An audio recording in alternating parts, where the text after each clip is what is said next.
Hey, Rip City, this is Donovan Clingan.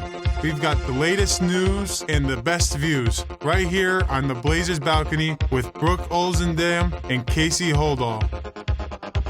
Greetings, Blazer fans, and welcome to the Blazers balcony presented by Spirit Mountain Casino, episode 152 of the Blazers balcony, presented by our friends at Spirit Mountain Casino. I am Casey Holdahl.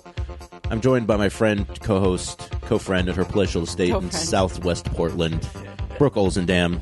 Brooklyn, how are you doing? I'm doing great. I'm really proud of you. You do not falter or waver now. It's been a long time. I do it with confidence now. Yeah, like I have the bearing and the self-belief of someone that's done that 152 times at this point and finally feels confident enough to just state it without having to actually write it down. So thank you, Brooke. I appreciate that. I appreciate that. And you didn't drop palatial estate, I don't think, but that's okay. I think I said something about your estate. Yeah. Okay. Yeah. I really enjoy it because if anyone's been to my house, there's nothing very palatial about it. So I always love that people might just for 1 second your believe backyard it. kind of is. I have a lovely backyard. Yeah, you do have a nice backyard. It's my favorite part of the house. Your Portland Trailblazers doing some nice work here over the last week and a half, 2 weeks. Winners of 5 of their last 6, including 3 straight. Trailblazers heading out on the road for New Year's, losing the first game to Oklahoma City Thunder, but then following that up with back-to-back victories versus the Pelicans and the Spurs, and then following that up to start a 4-game homestand, a stretch where they play 8-10 at home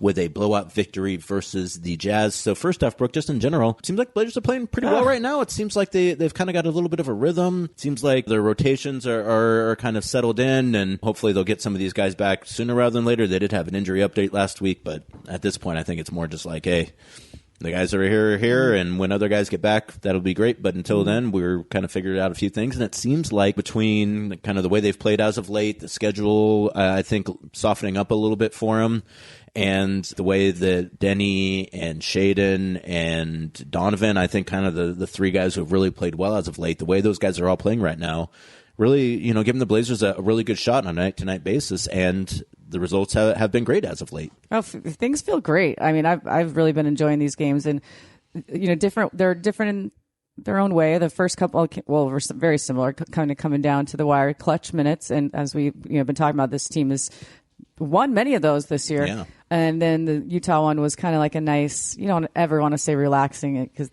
anything can happen in this league, but like having a feeling that they had control of it, and when it kind of felt like, here come the Jazz, like, whoa, no, this isn't happening tonight. And then they, built their lead back up more. But I've been feeling great. And you mentioned, guys coming back, which great when they do, and I'm excited for that. But with a group that has been consistent, obviously Deni leading the charge, hasn't missed a game this year.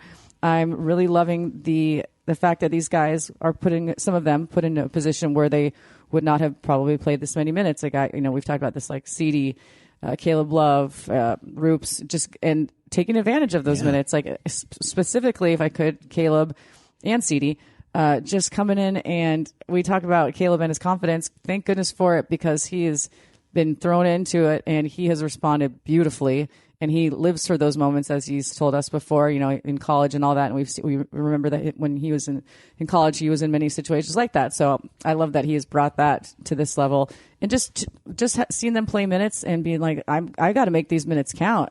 But not like I'm out here trying to prove myself. Yeah. It's like I want to be a part of this team and help this team. And that's what it all comes down to. And they all say that over and over, and they mean it. Like Deni, of course, will never give himself any credit.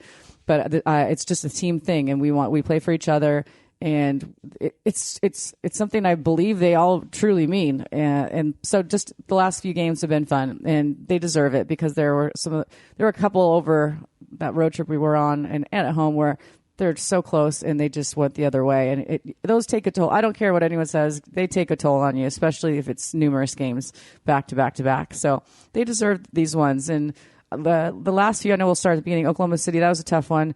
That seems like forever ago, by the way. Yeah, and also too, like, just we played Oklahoma City so many times. I know it's only 4 times, but like it feels like we've played Oklahoma City like every third game. Totally. It's like, and here's Oklahoma City again. Yeah, so. No, I was there, and people that worked there, like, did you? I'm like, I feel like I never left. It's me. I'm back.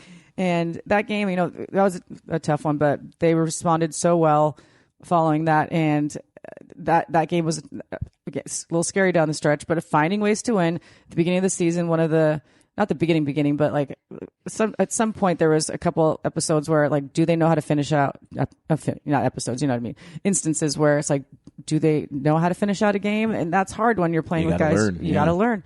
And I feel like they have, in the last few games have proven that. And so it's, even if another team comes back or the Blazers come back to make it a game, I feel like they can win any of them. It's just stay with it. Because I mean, we've in the past couple of years we've seen some games, some stretches where they're bad losses, and I just don't think that this team would let it get to that. I'm like, out of just sheer, they go out and they play so hard that I just don't think that that's like a possibility. Like, well, no, that's not going to happen. We're going to be in this no matter what.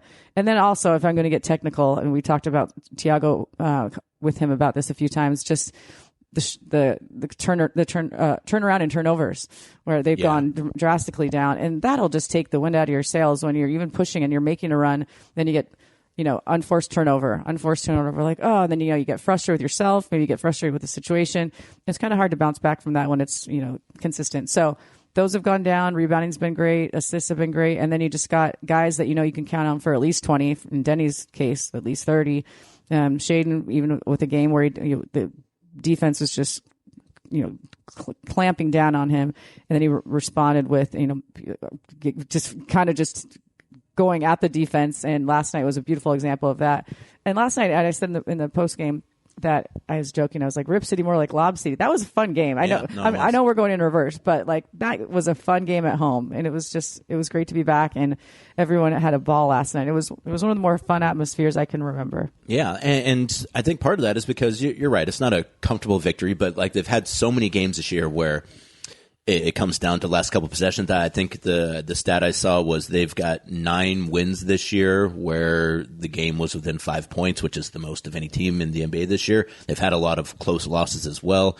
Yeah, you talked about like the start of the last homestand. You had the game versus Orlando that you felt like you probably should have won. You have the game versus the Pistons. You felt like you probably, if you shouldn't have won, you really had a good chance to, and you made some mistakes that that kept you from getting that win. And it seems like since then, since they got those 2 wins to end the homestand versus the Celtics and the Mavs, you're right. It seems like they've just gotten a few things figured out. So like some of those mistakes, I think like they were having problems inbounding for like a week for some reason, and like they seem like they've kind of got that squared away, which I guess speaks to the power of having a little practice time too. Is that some of the things that maybe other teams scout that they realize that you're deficient in, like other teams take advantage of that, and then.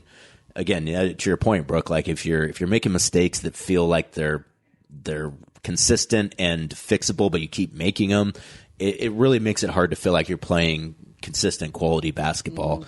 And it feels like they've kind of, again, not to jinx it or anything, but it feels like they've kind of put to bed a few of those things. Like I think that the fact that they've kind of settled in a little bit on a rotation. I think, Deni gets more and more comfortable with the ball in his hands every game. I think Shaedon, too. Shaedon's a guy who, after kind of a rough start to the season, kind of up and down a little bit, it really feels like he's being consistent and aggressive and understanding kind of where shots are going to come from, competing a lot harder on the defensive end as well. So I think he's really been a big change. And again, Donovan, I think, he's averaging a double-double now. He's playing extended minutes, which I think is really helpful for this team. I think he's to the point now where like he can play 32, 34 minutes and it's not a big deal for him, which, at that size and with the way the Blazers want to play, like that is not an easy thing to do. And so, I feel like all those guys have really played well as of late, and everyone else has kind of come along. You're right. Like they're getting great production from Caleb, great production from City. Chris Murray, kind of in and out of the starting lineup, had a really low key nice game versus the Jazz as well. And you're right. Like the fact that they just haven't had many games like that this year, it's like, oh, this is nice to like, it's a good game and they're playing well, but it's nice to not like be holding on to the seat and like, boy, what is going to happen next? And guy going to a free throw line late and just being like, all right, here we go. Like, let's see what happens. So that has been nice. So you're right. They start that trip losing to the Oklahoma City Thunder 124-95. Again, in a game that, you would have liked to have gotten, but I think you go into that one kind of knowing what it is. And, I thought we talked about there. Interesting that it's like a tradition now in Oklahoma City to have games on New Year's Eve, which made sense because, we're in the hotel and all of a sudden, like, I mean, people show up for games sometimes, but it was thick with fans. And I was like, what is going on? And then we asked at the game and they're like, yeah, no, it's like our thing now. Like we we request it every game or every year, and they get it. And, which I thought was I thought that was kind of a nice genius thing to do. Like, yeah, I was trying to think. I was like, what could be our holiday? Like, I was too. We should like always play on like St. Patrick's Day or something, or Halloween. Yeah, I feel like we do almost always play on Halloween, but it's so early in the season, it's hard to kind of get jacked for it. But I think it's what he was explaining, how he was explaining it. It's their sideline reporter for Oklahoma City was saying that when I didn't like talking about this. Sonics fans, don't get mad. I'm just the messenger. But he said when the team got moved, they wanted to start traditions because they didn't have any traditions, and so that was how they decided I didn't know this rule until that day. I don't know it's a rule, but it's a exception. I don't know that you can ask the league for one day. Preferred dates. Thank you. And so that was their business plan is to get New Year's Eve. And for what he said, apparently every year they've gotten it. That's what he said. And so, when we walked down to head over to the arena, it was packed. I was like, geez, like everyone's all decked out and already getting after the festivities. Yeah. And it was like, well, not even 5. I mean, I know that like there's probably dinner involved and then all that, but it was like, okay, must be like. And I talked to a couple people in the elevator like after the game too, and they're like, this is our tradition. We bring the family or we stay at this hotel. I noticed there were a lot of kids too. Yeah, a lot of kids, and then they come back over and they have whatever they're doing in their hotel. But if it's like I think there's like an actual New Year's Eve party there like for adults, and then I'm sure that there's some other stuff for kids, but. Smart move to kind of plan something that this is so people and families can plan for it the whole year. And you're right, I feel like we've been there a lot. But that game, I'm trying to remember exactly. I just remember feeling like this is there's really nothing to remember. It was like one of those. I even Yeah. remember saying like they're just too good. That's it. They're just too good. But then you kind of like okay, well then let's just. You look to the next one, and they did just a fantastic job of responding. Yeah. And they're like, no, okay, they're not anymore. Fine, you get that one. And this was kind of felt like it was going your way anyways, the whole game.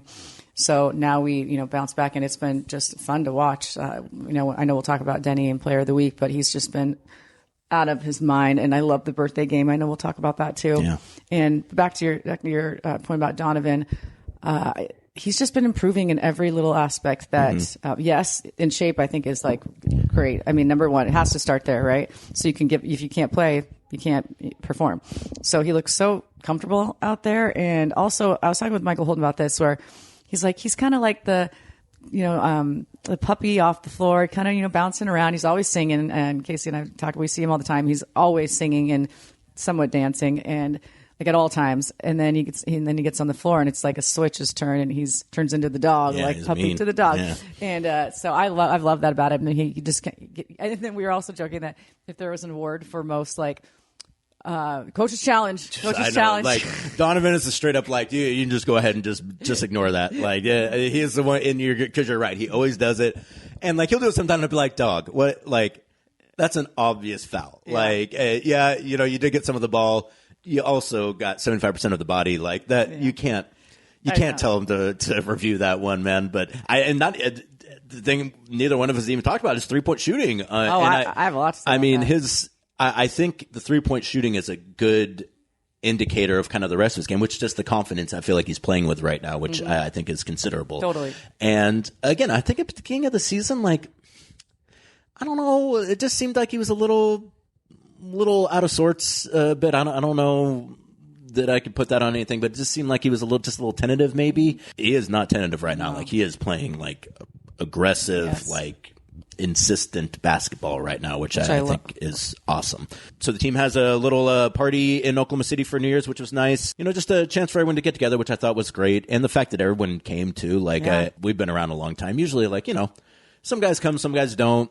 Everyone's got people somewhere. Yeah, exactly. But the fact that like everyone came to it, Literally. I was like, again, even before we were like, oh, we're invited. We're like, well, that means that like, 3 or 4 players will show up, but then it'll just be us. And it was the whole team. I don't know if it was because it was Thiago's birthday. I mean, Oklahoma City, I think probably helps, but like it was fun. And again, like I was just like.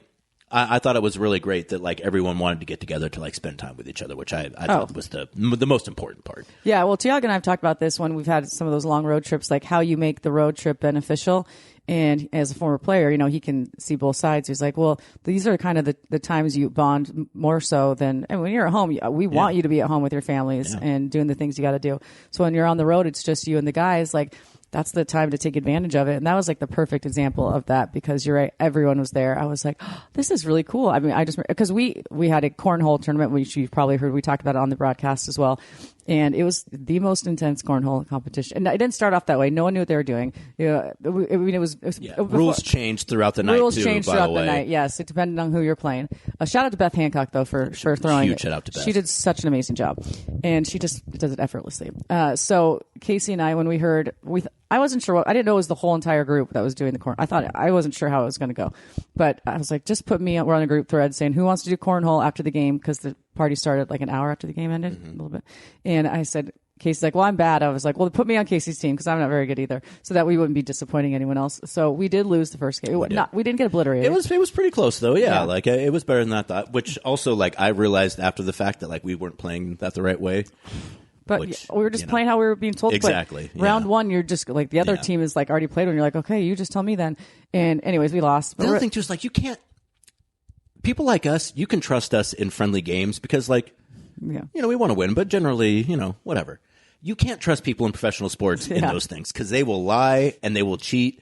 And cheat's too strong of a word, but they will purposefully cloud the issues in order to benefit themselves. And that's players, as coaches, as trainers, like they're just hardwired that way, and you just can't trust them. No, this is especially in games like Cornhole on New Year's Eve. So then Donovan and Drew were in the finals against Ty and Gil. Ty works in our video department, and Gil's player development. And Donovan took it very, very seriously. I'm not saying Drew didn't, but Donovan you can see it in his actions, his mannerisms, and what he's saying. And so it was so fun to watch the whole whoever was still there. We circled around and. People were taunting, people were cheering. It was like very intense, but all in the most funny way.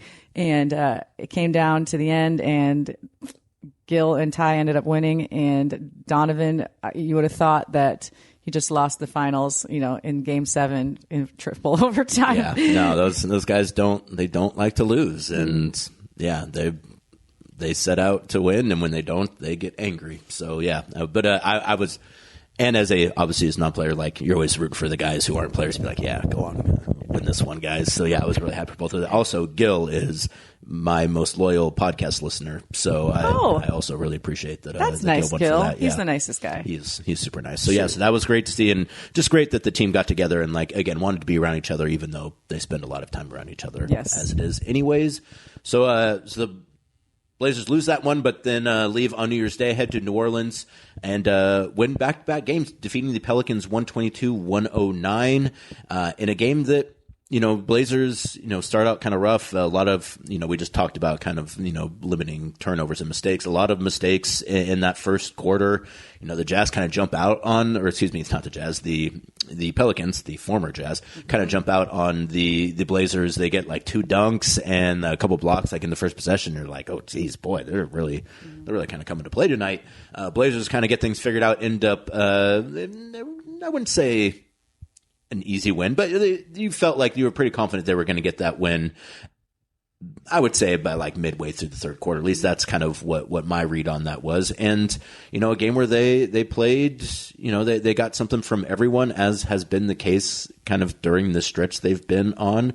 And, another great game for Deni, 23 points for Shaedon as well on 80 or 50% shooting from the field. And that's Shaedon's shooting percentages right now too, are like, he had a rough one versus San Antonio, but it's like, I feel like he's like, either he's shooting 1 of 9 or 8 of 11. Yeah. Like it's like and I just said it's not 50% from the field, so obviously it does change a little bit.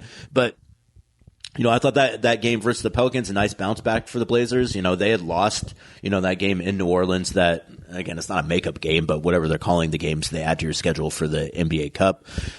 And, the Pelicans are missing guys, but the Blazers are always missing guys. So, that's not really something that just kind of evens the playing field, I would say. And the Blazers able to pull away and get that one. And again, and to win it comfortably and feel like, you're not taking it to the last minute of the game. You're not having to, make a lot of plays. You're not having to hit a bunch of free throws late in order to secure the win. So that was really nice to see. And, a nice little way to kind of shake off the loss to Oklahoma City and get yourself back on the right foot, which is what you need to do when you're on a road trip and when you're playing teams that are at the top of the table and at the bottom of the table. So a very nice win for the Blazers, 122-109.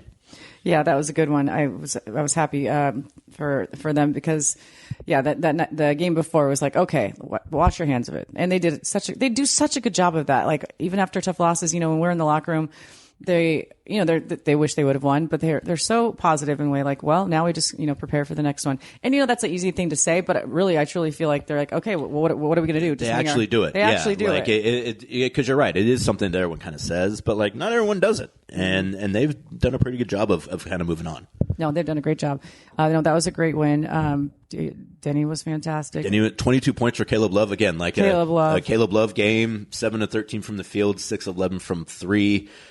When Caleb plays well, the Blazers tend to win. Yes, totally. And I think part of that is because he's playing well, and I think part of that is like they're like one guy short basically. Like, and if they have one guy who joins kind of the regulars and has a good night, they got a really good chance to win. If they don't have that guy kind of step up, then someone else is going to have a really big night, or it's probably not going to go their direction. So that again, like I think.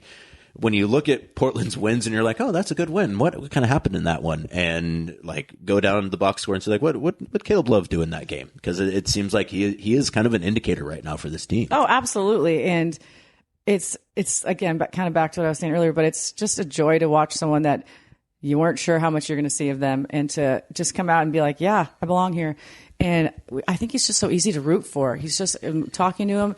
He is family first, team first kind of guy. I mean, but also I'm still going to go out and, I'm going to attack and look for my shot. But he is a team guy, but he is also aware of his talents and he's a competitor. And we, Tiago said, yeah, he's not afraid to shoot. Yeah, he's not afraid of a shot. That's for sure. But I love that about him. And when he's on, I feel like he can't miss. Like his three is really beautiful. It's like one of the most technically sound 3-point shots. Like I just, you see some guys like we joke about Deni who when he gets his three off super fast. I almost mentioned that to him when he was shooting in warm-ups. Just to be like, hey, Deni, have you thought about maybe if you shoot this shot a little bit faster? Yeah, it seems like it goes in better. Some, opinions. Yeah, which the fact that crossed my mind for a half second, like. I was ashamed of myself because I was like, dude, if you literally went up to a player while he was shooting and was like, hey, it seems like you shoot better when it's faster. Like maybe another time, bring it up, man? Not like during warm-ups. Though I will, yeah. And to that point, I will say that. So we're in the locker room last night. We talked to Donovan. He's leaving the locker room. We're talking about his 3-point shooting, and I have noticed this, and I know that he did because his response was what it should have been. I was like, Donovan, you got to stop doing that thing where you're putting your front foot out and you like pinch it to the side and you keep catching the 3-point line and they keep taking, you're shooting super long twos instead of threes. And he's like, I know. He's like, it's really pissing me off. Like, and it's like, it's one of those things where it's such night. Like a little like, like it's like, just set him down, buddy. Yeah. Like you don't have to, I don't know. It's like his wind up though. So in one hand, like maybe just take half a step back. But I did tell him, I was like, hey, there you go. Well, it's funny that you assumed that he knew anyways, or you probably would. Oh yeah, he knew. He was. Yeah, Freeman was there too. It's like he's like you've probably like shored yourself like 5 or 6 threes this year because of that. And he's like, I know. No, I've loved the evolution. I know it's just been a stretch here, but of his 3-point shooting because we spoke with Tiago yesterday before and. About his 3-point. And, he's open and he supports him shooting them, but he kind of had a laugh like, well, someone asked, like, are you going to start, I think it was more in jest, but are you going to start running plays for under shooters? And he kind of chuckled. He's like, oh, no. But, if I'm okay with a couple of them. You don't need to run plays for him because they keep leaving him open. No, and eventually that'll stop if he continues to hit at this rate. Yeah. But yeah, I mean, he's shooting 34% on 3-pointers this season on on how many attempts? A little over 2.5 attempts, which is, I mean, he took 0.7 attempts per game last season and shot 28%. So he's made a lot of progress on that, and it's helped. And now they don't have to run plays for him because like he's going to be at the top of the key, and particularly when you're like Donovan being able to develop a 3-point shot. I think will probably help him more than it will help kind of some other centers because he's not like a stretch five. Like Donovan is a traditional NBA back to the basket, rebounding five. And so he's being defended by big back to the basket rebounding fives, and those guys don't like to go out to the 3-point line, and he's making guys move, which is also obviously that sets up things for Deni, sets up things for Shaedon. It gets guys out of the paint like that.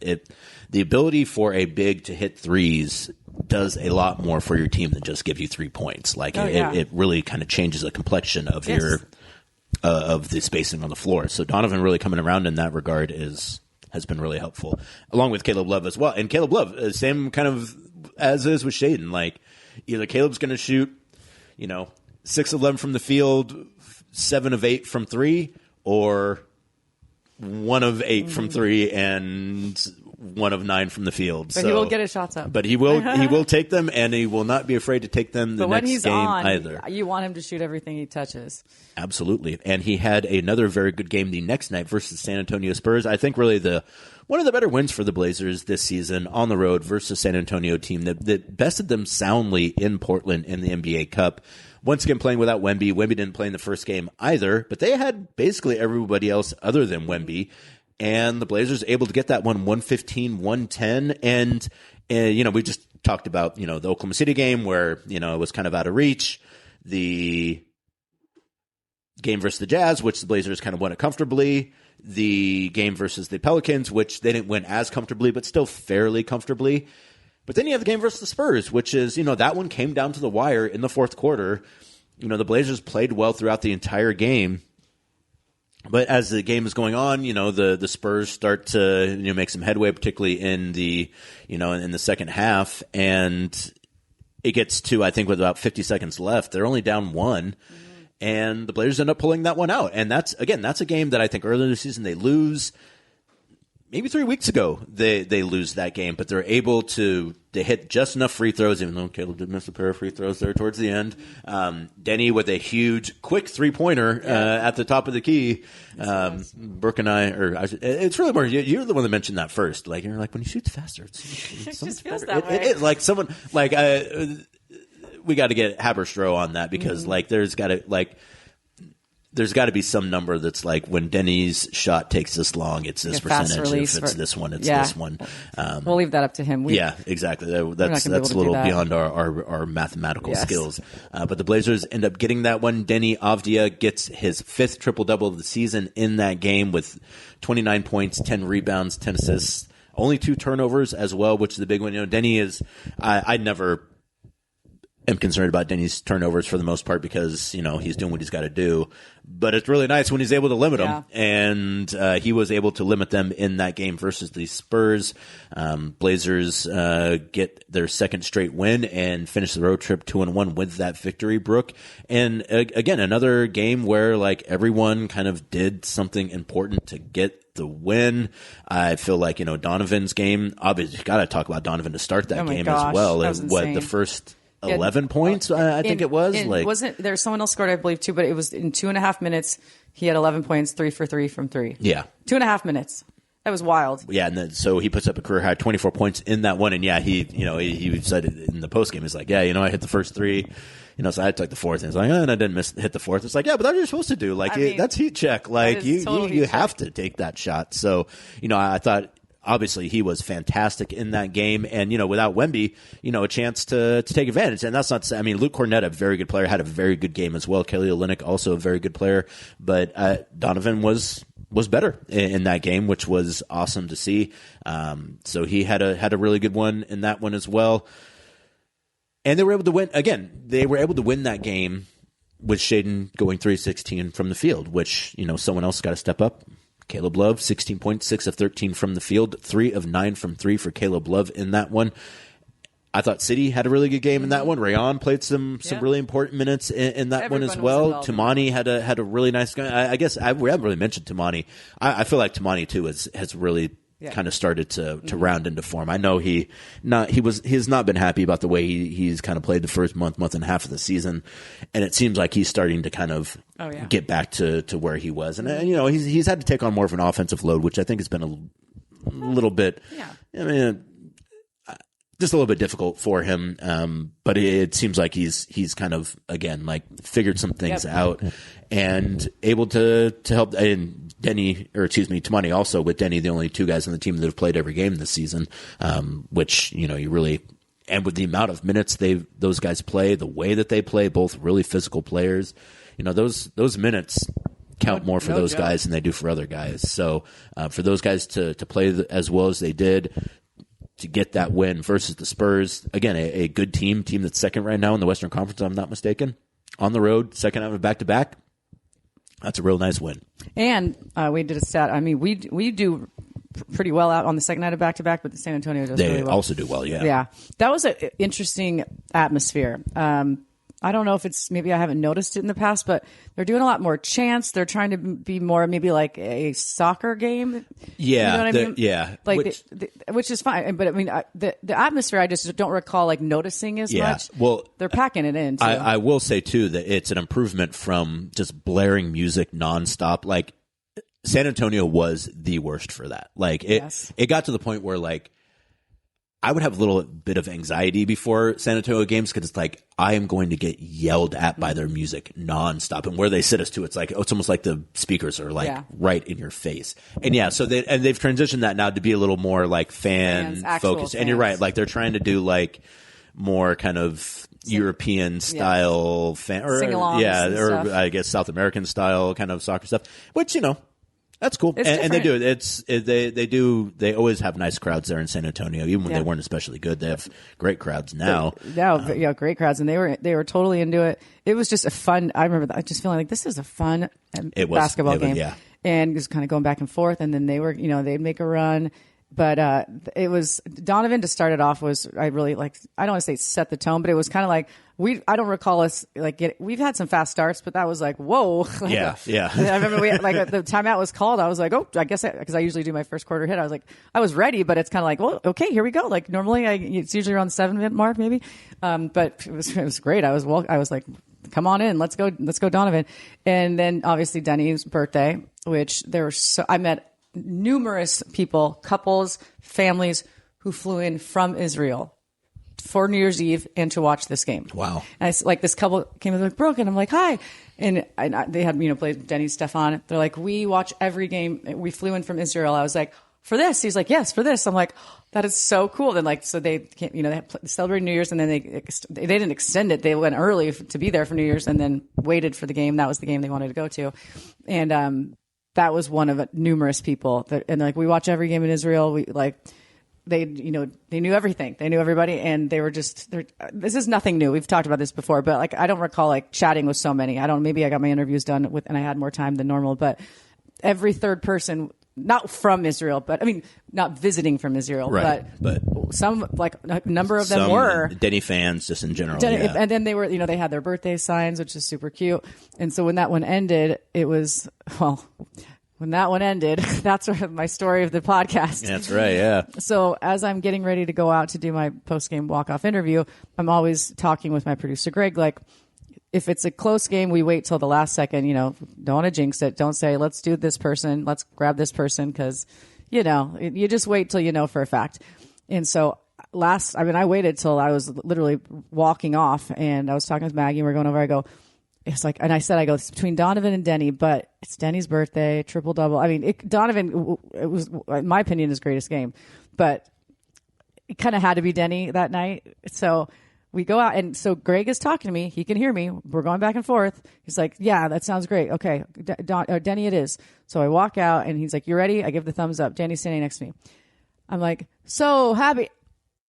And then it goes dead. And then I'm like, because this is just let you know, behind the scenes, when that happens, I'm doing a voiceover and I can't hear myself, sometimes that means the person in audio hasn't bumped me up. So you do this thing where you wait for a second and try it again, so that you don't just keep talking. You kind of, at least for me, this is my approach. I wait a minute or a second, try again, and start over. Kept happening. I'm like, and I look at my mic. I'm like, this mic is dead. And Deni's just standing there looking at me like, why'd you stop? And I've been in his mind. He's like, why'd she stop her question? So I look at my A2, who's audio too, and I said, this is dead. And then I hear in my ear, dead. And I'm like, look at the camera. I was like, dead. And so I hand it off to her, and bless his heart, Kevin Calabro, because there's no way she's going to be able to run back and get. We're not going to stand here. Not going to happen. Yeah. Waiting for the mic to be a new battery to put in the mic. So I hear Kevin go, well, we got headsets. I'm like, so I just instinctually grab Deni by the arm, and he must be going, what the heck is going what are we on doing here? Yeah. Where is she taking me? And so I pull him over to the scores table, which thank goodness Kevin and Lamar were on the floor because half the time they're up in the rafters. Yeah. And so there's the guys that work for that are doing the score, scores, the actual score, like shot clock. I mean, they're doing a job. I think even though the game ended, they were confused. They're like, what's going on? I was like, can you hand me the head? So Kevin's holding the headset above this guy's head who's like, well, what is happening? He hands it to me. Well, first of all, Lamar hands it or vice versa, hands it to Deni. Denny's just so happy. He's like, doesn't care. He's just like, whatever. So he puts his headset on. He leans against the scorer's table. I grab mine. I just shove it on my head. I turn around. I sit down. I kind of try to sit up. I realized I cannot. And at the time, I did not realize it, but I had wrapped the cord around my neck. Well, because when I was watching the video, it's like, why is Brooke I couldn't sit up. Neck? Because I couldn't sit up. There was no leeway. There was no give. So I'm leaning back and I'm like, but as I was saying, happy birthday, and but as soon as I see his face, he's so happy and gleeful. Who cares that I can't breathe and I can't sit up? So we do the internet. I don't know how they gave me maybe a couple more inches. So I was able to sit up a little titch more. And then I realized cross your legs to look like you're somewhat normal because it was the most, I was so uncomfortable. It was very awkward. Yeah, it was very awkward. And so finally I figured out I could make it look a little less, or at least feel a little less awkward. And he was great. He had great answers. And then we wrapped it up, and I said, was this the best birthday gift ever, best ever? And it ended up being a fantastic interview. But in that 5 minute, total of maybe 4 minutes, it was the most chaotic situation I can recall being in a very long time. But it's so funny how weird stuff like that ends up creating moments. And I'll always remember the cord around my neck when it's on backwards, but I can still hear. We made it work. It was just so funny. You did a great job. Oh, Brooke. thanks, you really man. did. I was surprised you didn't. I just would have talked into the headset. I wouldn't have actually put on the headset. I just would have talked into the mic. But then I wouldn't have been able to hear him as well. That's true. Yeah, and I'm just accustomed to not being able to hear what people are saying. I don't know how you guys do it. I just assume that I'm not going to be able to hear anyone. And so you just hope you're answering the right question or saying the right thing. With you guys, yeah. You've had your earpiece in. I do, but their quality is often wanting. No, I remember that. Which is great. But that's why I stand real close to you. And I'm like, yeah.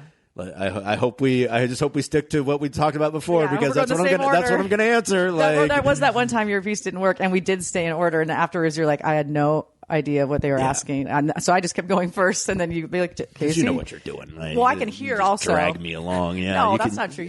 Absolutely, it's true. Well, if you can't hear the question, that's kind of not setting you up for success. So that's not good. But anyways, that was a funny moment, and so I walk into the press conference room waiting for Tiago as we do after every game, and Casey was in there. He got there before me.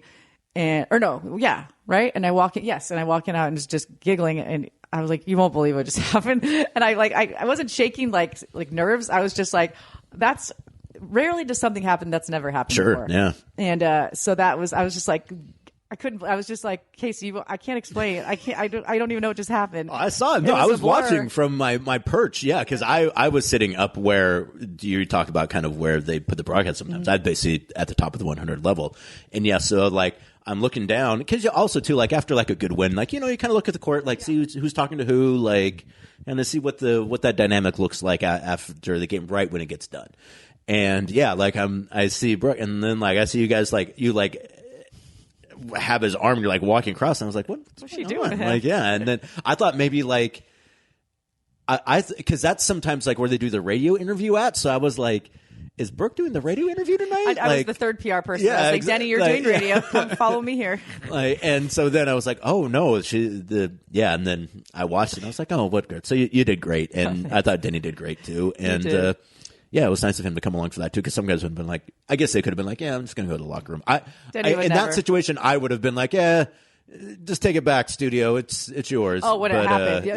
Yeah. Well, that's what's funny is at that moment, you have to make a quick decision, because if you just say, well, it's not going to work, but no one can hear you say that, it's just that. That's true, because your mic's not working. So, they'd be like, Brooke, where are you at? I can't throw back to anything. Yeah. I can't throw it back to Kevin. I can't throw it back to anyone. It reminds me a little of the old COVID interviews where you'd be like standing on the court and be Robert like, Covington. Does someone see me here? Like, I'm talking to somebody maybe. So don't bring me back there. Yeah, sorry, Brooke. No, it would ruin my whole night, because it would be such a great night. And I swear, I'm not kidding when I say this. It was always Robert Covington. Always. Like the first time, like they gave him the radio headset. And I understand we're across the country. We couldn't be further from one another, and technical things are going to happen. I get it. And I know the fans get it too. Like this is not normal what we're doing.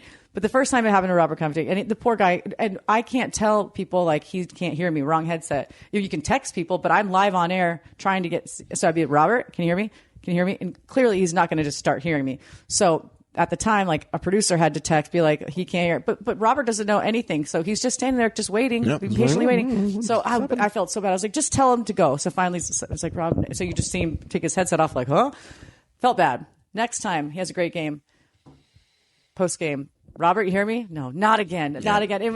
We did it 3 times. It was only to Robert Covington. Poor guy. I was like, he's going to be like, what's going on back there? Yeah, well. But anyways, it worked out with Deni at least. It did. So. He was a total trooper, and then right after, you probably saw, I don't know if you saw online, but right after, all the fans of Deni that were still there all saying happy birthday to him. They did, yeah. And I think I know what couple you were talking about too. I have like a vision now. I think like they kind of, I was like, yeah, which is always, it's super fun to see people get excited for that. That's awesome.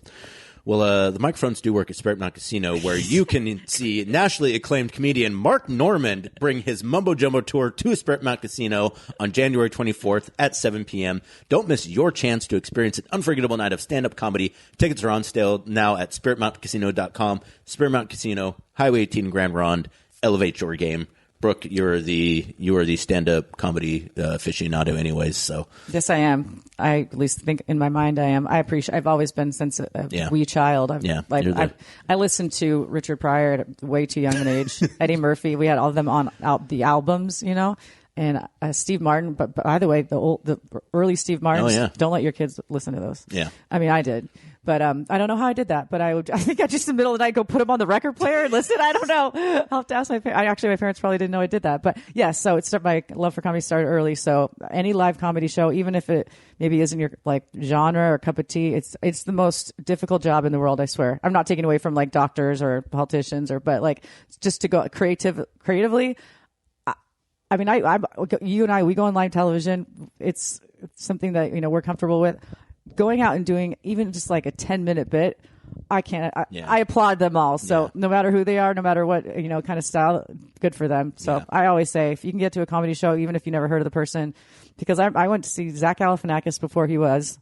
Same with Chelsea Handler. Saw her before. We didn't even, no one ever heard of him. Sure. And then I pulled the thing later, like, I've always been a fan of Zach Galifianakis. Is the comedy hipster, exactly. I am. Yeah, when you guys, back before any of you guys knew who what Between Two Ferns was, I invented OG Two Ferns. in the game, exactly. I produced Two Ferns. Yeah, well, check out Mark Normand, January 24th at 7 p.m. at Spirit Mountain Casino. Trailblazers return home. As I mentioned, we already kind of talked about the Utah Jazz game, but nice to get a comfortable victory on the same day that Deni Avdija is named Western Conference Player of the Week, which shout out to Deni. Congratulations for that. Also, All-Star voting coming out today. Deni Avdija is still 7th with over 1 million votes at this point. Deni Avdija has 1 million, let me pull it up, 1,224,109 votes, which is just roughly 22,000 votes behind Anthony Edwards in 6th and roughly about 160,000 votes above LeBron James in 8th. So Luka leading the voting with over 2 million votes. Nikola Jokic after that, who his status for that game, I think probably up in the air. So very good chance for Dan. It seems more and more like I initially was like very confident about Dani's chances of making the All-Star game. Then I was like, well, maybe not so much, because I feel like I was kind of looking to see like the early list of like who people thought was going to make it, and he wasn't on a lot of those. It seems like Yes. Over the last couple weeks, some momentum starting to build for Deni. I'm seeing him get mentioned more and more now. Danny Green mentioned him on NBA TV. Shout out to Danny Green. Also compared him to LeBron James, which we did on this podcast, and I was concerned about, but people didn't say anything about it because it's actually true. Because Danny Green was listening to our podcast. Danny Green was probably listening to our podcast. That's true. LeBron James also talking about how well Denny's been playing this season on his podcast with Steve Nash. So starting to come together a little bit for Deni Avdija to get to the 2026 NBA All-Star Game in Los Angeles in February. And voting continues, I think, for another couple weeks. I think there's some double vote days coming up here. So if you want to do your part, go ahead and head to trailblazers.com, NBA.com, NBA app to vote for Deni Avdija for All-Star. And one of the things I really, this is kind of a weird way to put it, I appreciate, is that he actually deserves to be an All-Star. 100%. Like, we don't have to do the thing where we're like, yeah, okay, there's an All-Star campaign. Like, he 100%. He's campaigning for himself. Exactly. He has done the work for us. That's a really good point, Brooke. He has really elevated his game. And again, like, I think kind of like taken his place among Western Conference forwards as one of those best guys. And again, like, playing a very 2026 NBA brand of basketball, which again, being a big guard who plays physical, who gets into the paint, gets to the foul line, can score at all three levels, has really improved his 3-point shot, fast with the ball, is going to turn the ball over sometimes, but is also going to make plays for other guys, averaging numbers that basically only Luka and Nikola Jokic are averaging this season. He has really, I mean, he started to do it last year at the last couple months of the season. He has really taken it to another level this year. I saw Kevin Pelton was talking about kind of some of the awards at the midway mark of the season for ESPN. He's got Deni as his most improved player. Now, he was like, well, he really improved more last season, so maybe we should go to Keontae George. No, I was like, no. Yeah, I was like, no, run that. It was like, so you can do one. And my response to that was like one of two things. Either you can say that Keontae George is the most improved player and make Deni third-team All-NBA, which you don't have him at now, or you can give him most improved player and not give him third-team All-NBA. I mean, you should do both. You should do both. If you got to do at least one or the other. Yeah. So he is, again, and it's hard to state where the Blazers would be at were it not for Deni Avdija. And if you're talking about most valuable for their team, Denny's right up there. I mean, he's not going to win most valuable player. But if you take him off this team, they are awful. They are we're almost to 500 now. They've got like 5 wins this season without Deni. I honestly believe that. So in terms of what he's providing for this team, and some of that is just because they don't got guys. Some of it's just a numbers thing. But the way that he's stepped up his game, the way that he's taken on more responsibility, the way that he treats his teammates, and like the way that he views himself on the team, which is like not elevated. No, like he doesn't like it when you try to elevate him. He will bring. I've had some players over the years that have, I get it and I love it. Like, pass off the credit to the teammates, but I mean, it's his first sentence. So I can do with him. Like, I can't. If I had a nickel for every time, I couldn't do without my teammates. And it's not just a line. Like, he truly means that. Which I love that, and that's the leadership we've been talking about with him too, where he goes out and he does it by example. But also, you see him chatting with, Young Hansen. You see him, Caleb just adores him and his leadership. And then he just chatting Dame. He's talking to Dame. He's talking to everybody. And then he goes out there and just shows you. He backs it up. It's not just like, guys, we got to do this, and then goes out there and doesn't do it himself. Like, quite the opposite. He is definitely a leader by example, but also, we'll talk to you and make sure you're in the right spots. But also is, when you mentioned team first, I can't. The term that just is team first for me when it comes to Deni. Like, there's so many words I can use, but that guy does not want to be. And he says, like, accolades will come, but all I want to do is win. And if you keep winning, those things come, and that's great. It's essentially a byproduct of the wins, but all I care about is winning, and that's what we're seeing right now. And you're right, he's most valuable indeed. Absolutely. He has got 6 straight games with at least 7 rebounds and 7 assists, 9 straight games with at least 6 rebounds and 6 assists, 18 straight games with at least 5 rebounds and 5 assists. No Blazer in franchise history has had a run like that, which had some pretty good players in franchise history. So he's really, really carrying a load for this team that is not many guys I think could do what Deni's doing this season. And I think all the guys who could are verified 100% all-star, all-NBA guys. I'm trying to think of another team where if they were down 3 or 4 of their main guys who could really step up and take on the mantle that you need to have success in the league. And there's not many of them. And again, it's I think sometimes people look at Deni and be like, well, again, there's so many guys out. It's yeah, obviously that's true, but the Blazers are 17-20 right now in the West, having played a very difficult schedule, and they're rounding into form a bit as the schedule comes back to them. And Deni has played fantastic basketball the entire time. There's really not many games you can look back on and be like, oh, Deni had a bad one in that one. He's had some plays late in games. He took those he's threes. Tired. Well, no, and I mean, and there's always a reason. It's perfectly understandable.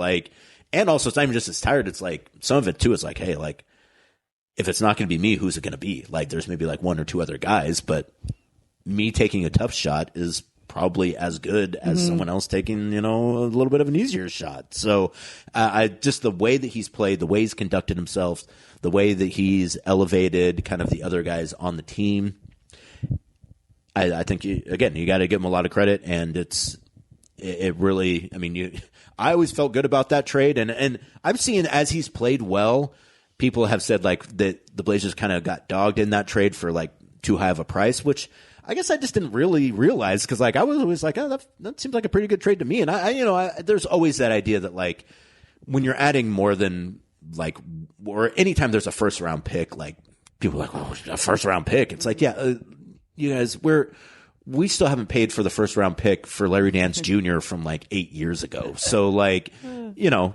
there's always a price to pay if you're going to get a player who is valuable. And that's not even to talk about the contract situation that Deni's in, which is it is the best contract in the NBA. It goes down as the seasons continue. Yeah, so crazy.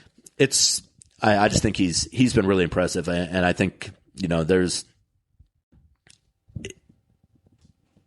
a lesser player, a lesser person, I think, would probably not have been able to kind of to reach the levels that Deni has so far this season. And I just think you gotta give him a whole lot of credit for that. And I'm really hoping that he's able to get that first All-Star bid because I think he would appreciate it and I think he deserves it.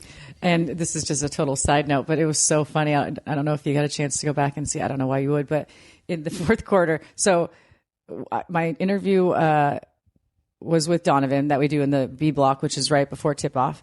And then we grabbed Deni on the side, which we don't usually ask for more. We're on respect, just usually one player a game, but obviously with the player of the week and it was commemorative glass night, right? It was Deni's glass, which is really good, by the way. All of our glasses have been so good this year.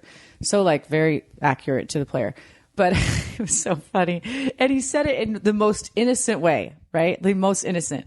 I was like, Deni, did you see your glass? And what did you think? He goes, well, first of all, it looked like me, and that's a good thing. And that's a good thing. Maybe saying if it looks like me, that's a good thing for you all because you know what I mean. It sounded it looked like me, and that's a good thing because I'm a very good-looking person. So I thought maybe it was more because sometimes, particularly when it comes to bobbleheads, a lot of times they don't look like no. The guy it might have been a little bit of that. It might have been a little bit. You would probably be able to tell that better than I would. I don't know. I thought it was just the way he said it. Yeah, no. It was the way he goes, and that's a good thing. That's a good thing. Not it looked like me, so that's good. It was and that's a good thing. I don't know.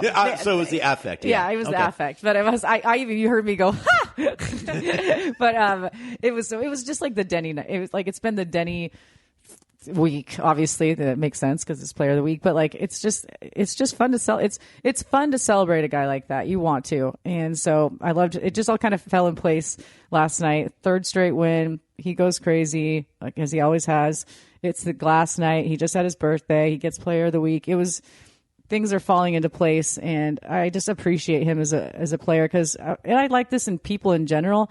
He's consistent in every aspect of his life. When he's talking to us, he's consistently Deni. He's not, oh, I'm sorry, I'm just not in the mood right now. He doesn't put it on. No, he just he looks at you kind of his eyes get big and he's thinking about it, and then he just the most sincere, authentic answers. And I'm I just appreciate that because even he's the same way after a tough loss. Yeah.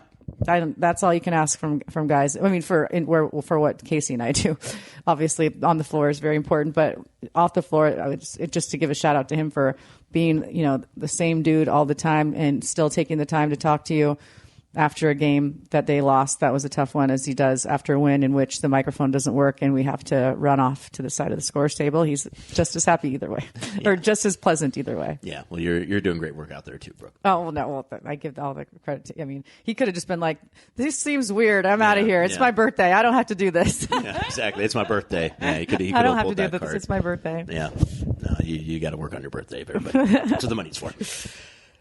Thank you so much for joining us on this edition of the Blazers Balcony, presented by Spirit Mountain Casino. We'll be back next week. 3 more games at home, then 1 on the road versus the Warriors that Brooke is not going on like a real jerk. Hey, this is the first road trip I haven't been on in 10 years. Really? I mean, COVID doesn't count. No, I mean, that does not count. It's a one-off game that we are not broadcasting. Just so you know, I'm not taking it off. Brooke isn't taking the day off. They're not broadcasting the game, so she could still probably go to San Francisco if she wanted to. Though, and also I hear that there's some big tech conference in San Francisco, so like we're having to stay outside of town because we couldn't get a regular hotel. What? Where? Oh, and I don't know if we probably should say what town. We'll talk about that off air.